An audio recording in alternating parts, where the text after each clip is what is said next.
name's Will Noble, and today we will be going over DA3 assignment. And for this video, it will be holding up how to use timers for microcontrollers. And our task for today was to make 3 delays for our LEDs. One for a delay for 1.5 seconds, one for 2 seconds, and one for 1 second. So we go over to our code right here. I'll show you. This is what we have. We have our 8 megahertz FPCU. Then we have our definitions right here, and then we have the volatile, the counters for timer 3 and timer 4. Then we go to our int main. This is the meat of the code. This is all to set up from right here, timer 0. We set our TCNT0 to hex 83, make it 131. With calculations, we were able to make this overflow after 125 microseconds. Then we come down here, we set up our variables for the overflow count and the target's overflow. The target overflow makes this to be for our delay to be 1.5 seconds. That will come into play because we come down here in our while loop, then we use that. We wait until timer 0 overflow flag is set.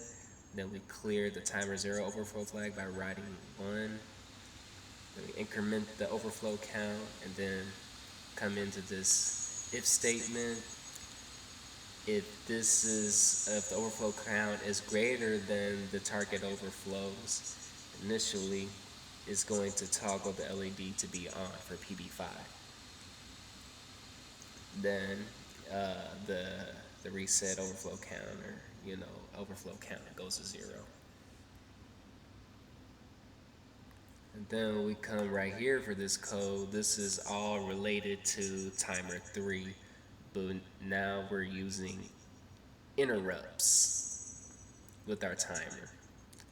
So now we do all this to set this up, have our prescaler to be 64, enable timer 3 compare, then we enable the global interrupt.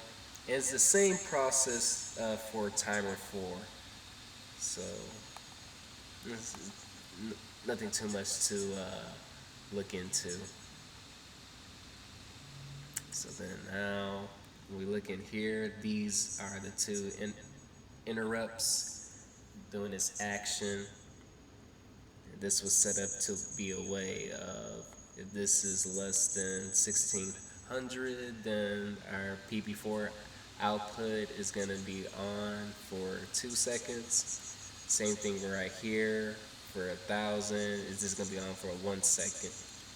And then this right here, for both cases, this turns off our LED for 1 second, and then it just reloops and keeps doing its thing.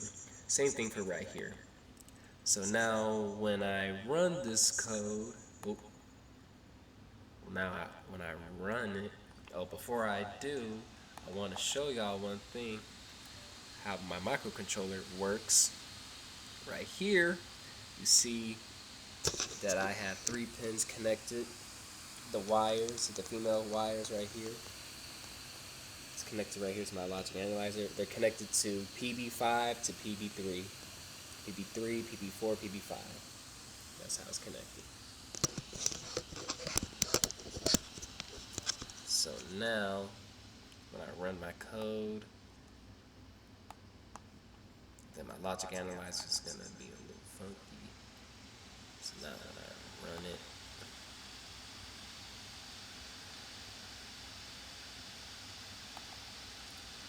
alright, so now we run right here, connected to PB4.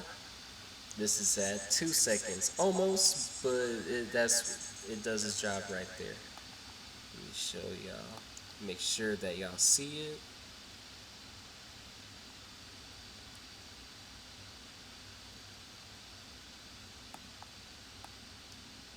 Yeah, so 2 seconds all around right here.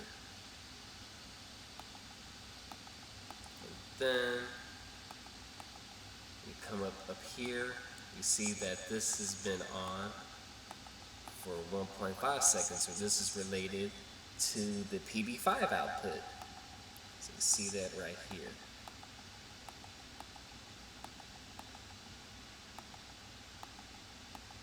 And now when we come up right here for PB3, you see that this has been on for 1 second, just the way that we like it. And then this is off for 1 second, and then it's on for 1 second. And yeah, that's basically it. Thank you.